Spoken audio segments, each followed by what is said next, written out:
You know what I think? I think that if men would just shoot some hair rejuvenation chemicals into their scalps instead of shooting women, that the world would be a better place and we would come into contact with less of their heads that are constructed like bowling balls. That catfish tragic. Online savage, real life average. Hey girlies, before I get started, I just want to let you know that you need to go on over to patreon.com/AdrianExpression. Check it out.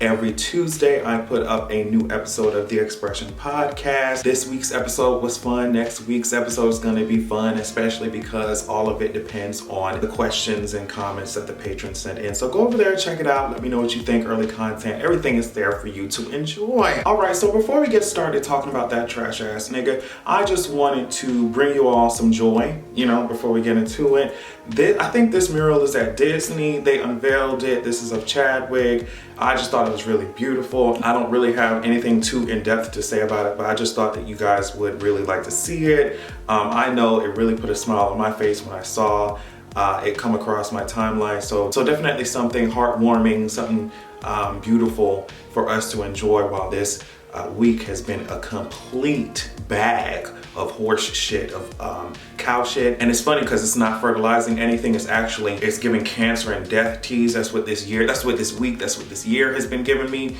But yeah, I thought you guys would enjoy seeing that. Something else that I think that you would definitely enjoy seeing is this video.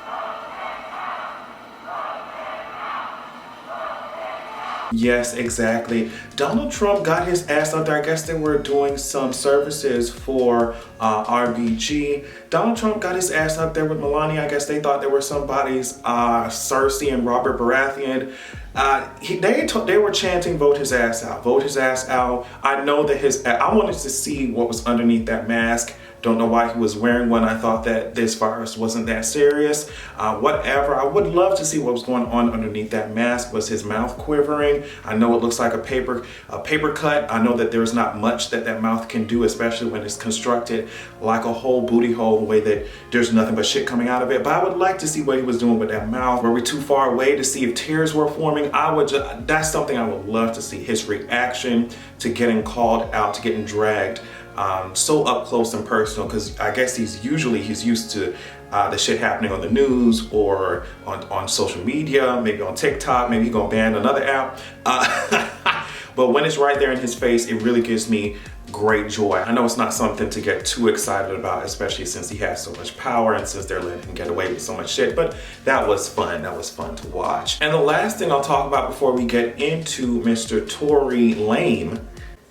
Okay, Mr. Tory Lanez is the whole Breonna Taylor, Louisville situation. Because of the lack of indictments or lack of sufficient indictments that fucking happened, the girls took to the streets and they were protesting. I think across many cities they were protesting, but specifically in Louisville, apparently 2 officers got shot. I think they have the suspect in custody. 2 officers got shot, and y'all want to hand out endangerment indictments? Now don't put yourself in situations where you're gonna be endangered, sis. That's what I think about that situation. But apparently and unsurprisingly, the candidates that the DNC establishment shoved in our faces think very differently about it. On one hand, Joe Biden was saying, don't sully her memory, Breonna Taylor's memory, or her mother's by engaging in any violence. It's totally inappropriate for that to happen. She wouldn't want it, nor would her mother. Kamala Harris was up here talking about violence is not the answer. We must find a way to express our grief, anger, and demands in ways that reflect the world we wish to see. I think those things are hilarious coming from people who have built up their whole careers were violent, right? Both of their asses have invested, their whole careers were invested in the type of policing that is being protested right now, the type of policing that continues to fuck us over.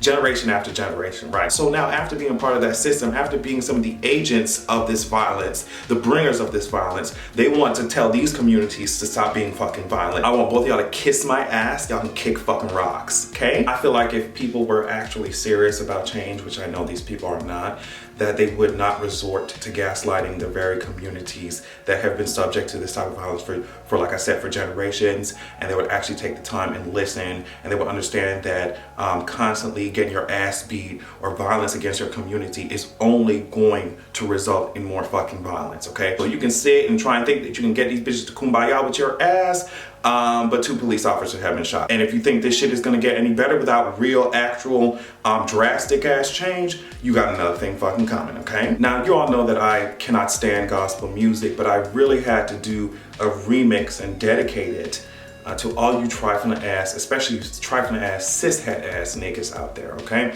I hate you niggas forever and ever. And ever. Sing it, come on now. For all the shit you put us through. Yes. Can't stand you niggas, ain't checking for you niggas, no never. No never. No never. Fuck y'all. Listen, we gon' smoke you niggas like weed. Oh, I hate you niggas. Bitch, I had to put a modulation on that ass. So first of all, before we even start talking about this trash ass nigga, make sure that you stream a Megan Thee Stallion album, a Megan Thee Stallion song today, this week.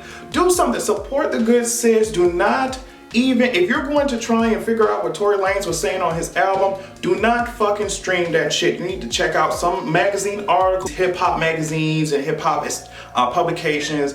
Sure, they all got stories written on him, so you can check those out. Do not stream this nigga's album, okay? Go stream Megan, listen to Sugar, go listen to Tina Snow, which to me, Tina Snow is that girl. Listen to Megan, support Megan. Megan just recently put up this on her Instagram that she's going to be on October 3rd. She's going to be at SNL, the season premiere. So just go support the good sis. That's where our energy needs to be. But I'm going to really, just for a moment, drag the entire shit out of Tory Lanez. Now, before I begin, we're going to play my favorite game, Spot the Difference. So let's begin. Tory is... Now, let's try again. Sir. Yeah, I couldn't see the difference. If you notice the difference, please let me know. As of right now, I can't see a goddamn thing. So Tory Lanez, I found it very fucking interesting to me, because as soon as he put this tweet up, let me see what he said. He was like, to my fans, I'm sorry for my silence, but respectfully, I got time today, 9 p.m. PST. So once I saw that shit, I was like, okay, 9 p.m. PST, it's 12 o'clock, it's midnight EST. That means this nigga's gonna at least drop a song. I thought he was gonna drop a song or something like that. Apparently, this nigga dropped a whole ass mixtape, right? So I found it, and a lot of other people found it, very ironic, but expected, the way that, you know, Tory would use a black woman's trauma to sell some shit, right? Because that's exactly what they did with Breonna Taylor. There's so many people who made this point online, is that y'all had Breonna Taylor's name in all type of shit to sell shit for clicks, for views, to sell shirts, to sell tickets to events. And when it came down to it, Breonna Taylor ain't got no goddamn justice, right? But as long as y'all could make some money off her name, that was cool. That's exactly the same type of thing that Tory is doing with Megan, right? Even while protests are still going on for Breonna Taylor. Weak ass links, these niggas. And of course, I think this was before the album or Tory's album dropped. Of course, T.I. was up there talking, you know, basically, I don't know if he thought he was doing some PR for Tory Lanez, but I didn't expect anything different from T.I. simply because of the way he treats his own goddamn flesh and blood. Simply because of the way he treats his own goddamn daughters, you know, his own wife, okay? I didn't expect anything different. I think it's hilarious that all of a sudden niggas want to see police receipts.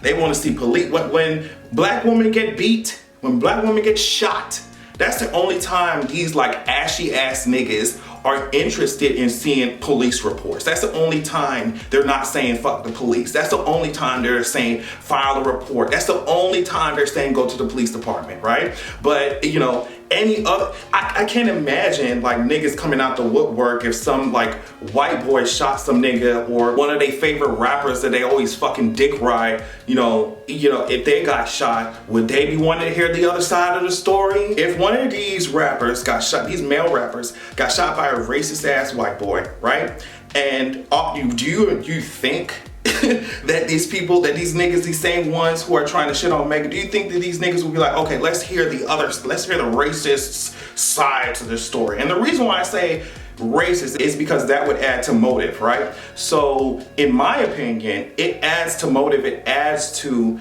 the credibility of this if you consider that Tory Lanez has been accused of being abusive to women in the past, right? So we already know that his spirit gives us misogynist, right? If we know this person's like history and usual behavior, why are we acting like Megan Thee Stallion is lying? Even after she posted pictures of her trauma and injury, why are we acting like Megan is lying when this is the type of shit a lot of you niggas like to do this shit, but Tory likes to do? Like, why are we acting this way? Y'all niggas are weak. Flo Milli had it right. And I'll circle back to the cop thing and why didn't you file a report and all this shit, because I think he put that also in some of his lyrics, as if that was not explained beforehand when Megan was just like, they're actually killing niggas out here, so I didn't really want to get the police involved like that. So at this point, to me, all of this shit seems like gaslighting. It seems like Tory ass is up here fucking lying. As much as I want him to disappear from the face of music, it's not gonna happen, because you niggas still to this day, y'all go up for Chris Brown ass. And it's funny because y'all think that anytime people are talking about like Chris Brown's abuse, history of violence, we're just automatically talking about Rihanna, as if there haven't been so many other cases after Rihanna, right? A lot of you niggas still go for R. Kelly, so it's not gonna be surprising if because he is getting a lot of support from what I'm seeing. He's getting backlash, but he's getting support as well. So as much as I want him to disappear from the face of music, I know that he's probably not going to, because when it comes to the victimization of black women and girls, a lot of people just act like, okay, there's nothing to see here. It's really pathetic to me. It's pathetic to me how Tory Lanez is a grown-ass man, even though he may look like he's giving us a little bit of preschooler, but he's a grown-ass man, and all throughout his songs, he was just dragging the shit out of so many women. Now, the woman he didn't want to drag on this fucking album was, of course, Kylie goddamn Jenner, because weak links like that love white women that make black people and black culture caricatures. They love being used like the empty-headed ass toys that they're constructed like. So of course Kylie was not one that he was dragging. A lot of times I never see you niggas have like this much energy for niggas. Like, it's always people who you view as easy targets, the gays, LGBT community in general, and black women. Always. I never see this much energy against y'all abusive ass colleagues in the music industry. Never see this energy for these rapists that y'all work with in the music industry. Never this much energy. But a woman that dares to say, I'm not gonna fucking back down, I'm not gonna act like nothing happened, a woman that dares to call you on your bullshit, a woman in general, y'all have so much energy. And to me, I think that's some pussy ass shit, period. And I know that you niggas are pussies because, and I said this before, because y'all would never in your fucking right mind ever think about shooting a goddamn Jenner or a Kardashian. Never. Y'all would not be shooting these little white girls that y'all run around with, that y'all, you know, get used by, that walk all over y'all like doormats. Y'all would never shoot these white girls, no matter how much they piss y'all off. Y'all don't shoot these white girls. Like I said, I know I said this before, but think about the headline. Think about that. Can you even imagine them shooting these little ass white girls? They view black women as easy ass targets, and when it's time for accountability, they fucking dodge that shit. Like they think they, you know, Sierra performing or something, doing a back band and shit. They dodge accountability and they gaslight, and they try to come up with 10,000 different ways to justify their abusive ass, violent ass actions. You know, and they move the goalposts. It's like, oh well, maybe she did something to deserve it, but then it's just like, well, you know, let's talk about those wounds. Let's see if they're actual bullet wounds. It's just like, wow. And then now, so my thing is, and I'll end it here because I feel like I'm gonna go on forever, but my thing is that when these kinds of things happen to black people in general, and white people use these same talking points, they're like, girl, I need to see pictures of all these wounds. I need to make sure your ass ain't lying about getting beat up and shot. I need to see your report cards from grade 1 up until you know, high school and college to see if you deserve this kind of treatment. When white people use these kind of arguments, all of a sudden niggas can identify that fucking shit. But when they use these same arguments against women and black LGBT, it's just like they can't fucking see it. They can't. I hate it. I hate it. I hate it. You niggas are weak. Ooh, that was so therapeutic. I'm telling you, you niggas be pissing me off, okay? Oh, y'all make me so angry. It's like we got so much shit we need to be fighting for, especially in today's climate. And y'all are beating your own women. Y'all are victimizing your own women and your own communities, LGBT. Y'all can't even see how you're contributing to the same system that also has its fucking boot on your neck. Y'all are weak, tired and weak. But yeah, I'm done talking. Make sure you check out my Patreon at patreon.com/AdrianExpression. Please relax your minds this weekend if you can. These past couple of weeks have been garbage, so do something that would get your mind off of it and relax you and chill you out. Thank you so much for watching, and make sure that you have a good goddamn evening.